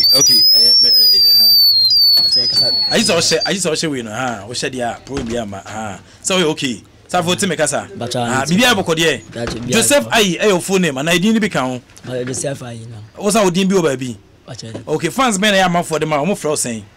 I'm from Messi. Oh okay. Oh area more. And our school. But F school come bobo me na. Okay. Who go school eh? Me go school via meeting no. E fra saying. First school saying. Otinebi. Otinebi. Okay. Who go school to level ben? Go do form 1. Form 1 now jai. Okay. But school mu dey omo from Mercy and Obia fra. Oh okay. Who started bobo time ben? But I started bobo the 2000 more. And I started so bobo. So bobo first team na team ben. Koda FC. Koda FC. Okay. And I move for your coin. Go Inter Milan. Okay. And I feel Milan so sa coin. Me bo Adotama FC. Efa. Adotama FC. Adotama FC. Yeah. Team city as a nkonketom teams nko Adotama FC. And I feel Adotama FC so coin. Ko bo teams bi o Côte d'Ivoire. Oh, okay. Oko Côte d'Ivoire. And so ko bo teams bi o. Team na bo Côte d'Ivoire. Team ni dey afime ni suka kra. Oh, okay. Who do how many years for Côte d'Ivoire? Me dey 2 years. Who do 2 years for Côte d'Ivoire? And I say back to Ghana. Oh, okay. Born ye the one answer who say papa born na yes on so be wo bi. But ye the wo. Ye the born e wo. Okay, tiama for Messi na say obo ro ben. But we mbot 10. Obo 10. Okay, typical number 10 player pa ne o. Ba say who susa. Sa nenti. But born wo ho na. Okay, it start born na na papa kan. Oh, we started born one country. On say ni sumani bia na ode aba. Oh. Ela kam ze mi suano. Oka chense osuano. Oka kire no. Okay. Zuzu timi bo free kicks and penalty kicks ne enko ne ba ma ne timi shego timi bo corner kick na shego timi ebi. O mi bo chen no. O bo sen no kra. Oh okay. Oh okay. And we heavy. It's not from Messi no. Oh, okay. Na dey na ba Accra Great Olympics. We a bona fide property of Accra Great Olympics. And as only we training keke. Me wanna ya frame papa no. Na me ko once enem ko train ana coaching ka jam say dey bi e say on sign. Ye fra papa say omra Accra Great Olympics no. Ana no udi papa chi ko e. Ze mu ko e ana omo no we training. Ana coach ni hu, coach ben no. Coach Sapon. Coach Sapon. Ana hu. So only players ni train no see dey bi en sign. Okay, the Accra Great Olympics sign. But almost sign me have no sign. I feel almost sign, but only on training. Okay, okay. Ti obo Robin. Oh, Olympics obo Robin. Obo 11. Obo 11 Olympics. Ana papa obo saying. Obo 7. Okay, tu papa 7 now obo 11. Okay, tu papa you let me jina match ba kumu bo. Okay. We know we are simuni pa on papa ejina match ma boss ada. Entu papa tian wa no SRI by force on the brain on the bond match, on the bond brain. Oh, they be. Okay. Ma wutimi tia papa obo mu so fa bo ne mra na akọ hyentem wutimi tia no e be di o. Oh I see. Iti ifa na pesa okọ from Accra Great Olympics nyame adoma pesa okọ ifa. Oh ball ni pesa me travel any ball. Okay. Yeah. Okay. It what if you be saying? Oh 15 years. Oh 15 years. Oh what you 15 years. Okay, o papa nso nyi, o papa last time I check him say 22nd September 1982. We di be say 36 years and something. It was 15 years I'm say and one no. It now papa bo house no o. Obo house no de o. No as okwa broche no no. Okay, okwa broche no. Ana wo Ghana. Okay, okay. It wo nua no be say. Onua ba ko. Onua ba ko so no so bobo. Oba na bema no so bobo obu o team ben no team by o ye wonu na bobo. Okay o do be so the board do hifa mbese me the board do ni na me bo chen me papa. Okay me de e chen de obaye no. Okay club ben pa na o start say bobo na nka onya bobo Ghana ha. Yeah, Olympics na mebo. Olympics na onya bebo. Omu tua ka obebo. Kotoko foforo anko ohu. Meko. O me fodi abeko. Okay. Okay. Afi na o se no kwe na ba wani so. Kotoko foforo abeko ohu. Onya Africa no kwa bebo bi ohu. Obetia abo Africa ya kotoko oboyi. Mebo. Sa. Mebo. Okay. Okay. Club na onya abochi abebo. Oh. Inda basa frere mebo. Okay. Arsenal frame. Okay. Manchester frame. Okay. Yeah. Okay. But Ghana there so far kotoko fraud ya bebo. Frame. Okay. Okay. What's how many goals? Goals there mean me can match every. Match every. O start ball no, waji league bi and waji trophy bi dey ma clubs na ball ni bi. Bacho. Clubs ben. Me Inter Milan say ball no. My magic trophy say me no am. any code and I'm boy so my trophy mom. Okay. Into more Premier League that. Maybe. O first time near Yamia do not quite bar original Olympics so the abo Premier League. Okay. It was what age saying 15 years. 15 years, 1-5. Pen away the being can way. Football age no. Football age no. Age na me friend. Oh, okay. Now my patron I can say. Now what you saying? Oh, I see. It's Usha players and paying for no more ball. Can get to Olympics. I need to send them out. Oh, it's minimum ball. Yes, go minimum ball. And minimum ball. I mean slow. Oh, okay. Yeah. Okay. DNA challenge when you football mo so fast a young player was starting no. DNA or how when you football mo. Ninya wa obiabo. Okay, we share problem bi aye. Okay. Okay, uko train omhwe okama. Omutu akakama. Bibia nso kokama. Okay. DNA e wani je pass e ma wo bobo sesei. Se be tu mpa na wo bonu. Mi wa man for wo bonu so e me ni je pa. Okay. Bobo minimum so if the school time to bonu ni mbo pa ho. Nimbo. Oh, okay. Uni mbo ankasa. Nimbo. Has for abeko. Bachomeko. Okay. Na baba ka has asema chire da. Acha David. Ono nsheda enka has asem ye. David. Unso mbisa ne se da has obo a unya kakra. Umbisa ne. Mbisa ne. Ubisa no. David. Umbisa ne. Na umbisa no. Acha nyeshi. Okay, but has for abebo. Bachohan. Kotokozo for abebo. Okay. Okay. Unyeska obo mo na se bo a oni mbo 19 na pesa obo. Unyeska. Unyeska so obo. Okay. To be person sign wa so o you ready say so this kaba na o sign. Okay, we are training how many times a day? We are training 2 times a day. 2 times a day. Dear partner or specialty over pass in terms of set pieces or you brutal say border corner to me bona kweshe go obi antime no or you brutal nka say nyese rough say also boss na dear partner nyama utimi o football ma e bro ne papa ye nso. Oh, me share goals. And grievance nyama me ya nyina. We are skillful player. Skillful player. We are neighbor footed utimi su na mienu nyina so. Oh. What's the body news for na? Body in the sanity. Body news for me utimi ni me kai obedansa of us folk. Utimi ni me imagine obedansa of us folk no bobo brutal. So papa kra nim no. We so why utimi ni ya dia na say obehu bobo pa so se na wo ka no. Okay. Okay. Do you miss goals more pa? I do share goals. What's our train so come? Okay, but Kotokone has any floor becopa. Oh, bona in Pesembo. Yamskanji. Be a best sign, no. Unyeska, and to be a best sound biano. Unyeska, and to be a best sound biano. Okay, has to go to be a very ready biase or best sign. Unyeska to be obeying your Bocobamo. Okay, Tenese Bia, but one guy's a union and not a player Benero model. Apart from papa, maybe not messing him. Messi won't. It's who bought some Messi. 15 years. We are brutal Kasawati. Okay, people have a catcher. I can't get to Olympics fans. May sure say Obo Kanomatunka. Some for the show. On the show. On the right, send him out. Okay. And when Yaji, we have a future with Great Olympics. We are sure. Okay. And the coach J is up on soon saying, oh, but some many you say, me buy a quaw. In Yaji, we say, a person coaching. Ama, a same born team. Okay. Don't know more or some opportunity. Okay. Until offer say at send them out. Yeah. Okay. Next coach J is up on a bow. How many coaches now has opportunity? 2 coaches. Okay. Who say keke no mse bebo mu team. Na bebo e. Ba obo kakra ya say odi ko de na so nya kakra wum. Bachan. Onya kakra football. Okay. Nti mama me phone lines na 2 minutes bi. Nya hwe say fans na betimi no wa interact a. Udi ne de Joseph Ayi ohun.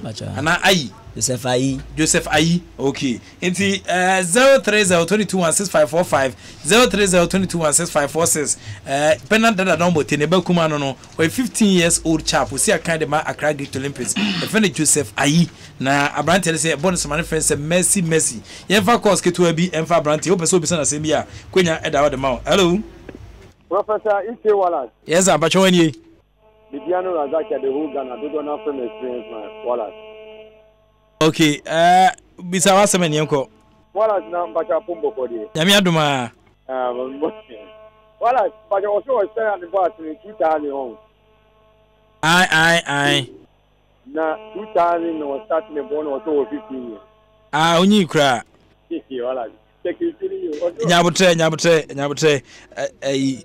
Onipan so wadi 15 years enye ona ye you ono so wadi 15 years enti yes na ma esi ko hello yeah Wallace yeah but when you apomo dola ni la yeah na pese bibisa ne se osi odi 15 anu ana nka ma bibisa ba pese dinti no so nkoskun omomodi nkoskun so nkan wa born here talent odi to obedi di born ho why it will be from somra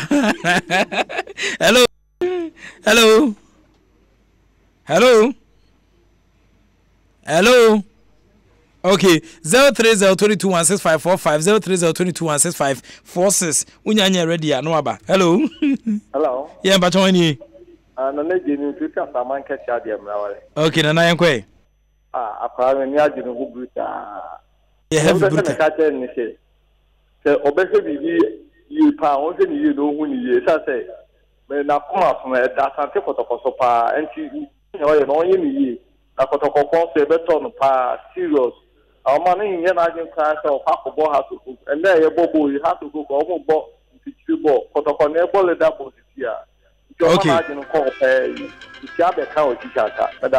okay Mr. Medasepa okay odi on samra hello yeah but when you ambache FM Enrique Garden Safi Adensa okay yankwe yeah guy was 15 years all the will be such a football you on Tinka Ghana Africa yeah they say and when I be kan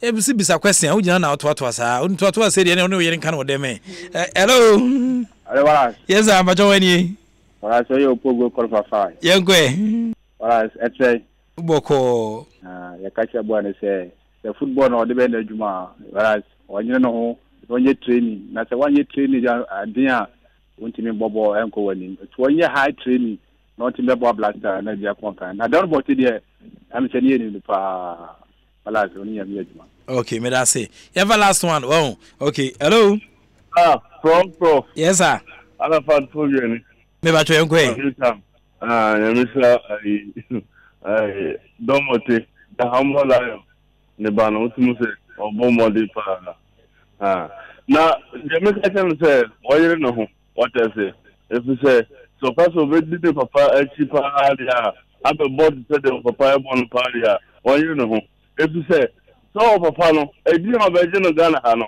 eje izo what I say one fa ahogro so energy din no what the adwuma din pa energy din nti so obe so di paria nisa oye ne papa be no 200 times ansa na otimi agene din no na mi say aso good day mpanifo oti ade o akra ha no what I say akra ha so na airport proper okay but yeah okay Joseph Ayi don bote any Ayi bote ni Ayi I don't know the Ayi as my grandfather na this adu ni to me okay to o grandfather din or the amount okay na o papa don the one fa bote no so afanya hwe me by as I the me grandfather the frame no one friend science eno na ka o to go school na no for Joseph Ayi o Joseph Ayi no ma frɛ wa okay o papa so frɛ o sen ono so John of frame okay ti samo bobo a ya hu o frɛ o sen ya bobo no mo bo na mu tu no mu a o frame Messi okay ti o se Messi twabo twabo ale na twabo ke ba o na o twama no e an kan no communicate o ono communicate on kan kasem okay enu be pa na pe me jana mpe ba na emu ne die emu ni baile ene baire okay unya ene die stew ene nkwan na die ene stew ene die stew tomato stew okay okwa sorry so kwa sorry we Ahefa. When? Okay. Okay. Sunday school na. Maybe. Say 15 years about Sunday school and Saudi 18. Me you have a painful. And I say about premium. I saw no say o mo ba painful. Enye bibia ho. Okay. Enti Olympics best how many years? Best how many years?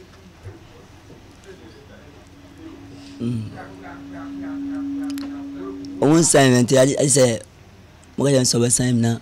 Okay. Yeah. It's how many years now? Or how between Asempa Olympics? I met my son say 2 years, 3 years. 2 years, 3 years. Okay. Olympics. But Oman entra 2 years and not 3 years.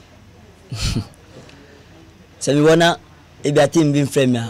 No musim sign met my son agamo. Okay. The team be ya ebe mo job mo ho na ko team fufuru. Yes, as a me no mo bo my bro. Omo bo abro. Te say say bia mo me jiwo team ni mo. Yeah, met my son team fufuru. The na obi ya ebe mo ni age. Let's say them no mo na o me ni ji no. Obi an kasa menim, obi an team. Mo me ni by them one side me na ye bo no be see we say ni say I say o yi many of team no. Okay. Nti o mu tenten ade a obeja team no. As on part tenten akra. Na obedi abobo a ye tenten a. No, they enya tenten sa. Yeah. Ebi no wa oni o mu wo inside ball mu na ye bo a. Kasa o mbe kasa kwa. They be enye. Okay. Then they bet him wajiga ma. Na kudu yom jesi amom. So be yes ah. O they meet me jesi sa. Okay. Okay. You know, I still Asempa 94.7 FM message kakaba ha. Men kan sana. Odi for kwabna to yaba na. Okay, it was a prof. Good evening. I'm Solomon from Kaswa. The boy is in your studio says he started playing 2000. That's 19 years ago. He uses a time machine and found Wale, you are making the little boy sound childish. Wale, you be champion. And in Sema, we've been so Eddie Abba Prof. I'm enjoying the show from my one corner. Please take me as your brother, so when we can take over the whole Ghana. My regards to Mr. Nyantechi from Frank Apo from Winneba, and also the way it went by and Commander Dawson. But finally, I episode catch Ghana for the answer. So, elegant for the middle ones, Biasi. Odo biasi. The Ghana for biasi. They no my mama adamasi. So I say me Olympics no. Ghana for enya ehwem. Okay. Biani jime ho. Okay. Enti me Ghana for enya. Okay. Joseph Ayi. E better was enwumre. Obi episode the man. Yeah, Prof, be say Joseph Ayi. Enya and I say I understand say football and I say in football hard work is 90% and talent is 10%. So what talent? They say okay. Now you don't work hard. You fall alongside on the way. Okay. Now, if you look at Bobby Short and I say Joseph Tego, talent na Joseph no. Onu bukum, we to imagine center. We ball. Na we ball 1 point. Sa that ball no ba. We ball na bounce ba. Joseph Tego and I say Bobby Short. You ball match agbona. Your friend so ball. Na sa so ball no you substitute uniform and I say you sabe na obi akofi. Because of the skill Joe Tego when he was playing, but he wasn't hard working, and that's only hard worker. And want to be a kind of name in football. Okay. Now you can go as far as you want to go in football, but wait to me drop it alongside. Allow to wait me drop it on the way. Okay. If you don't take hard work very serious, it's over talent, but you must work very very hard.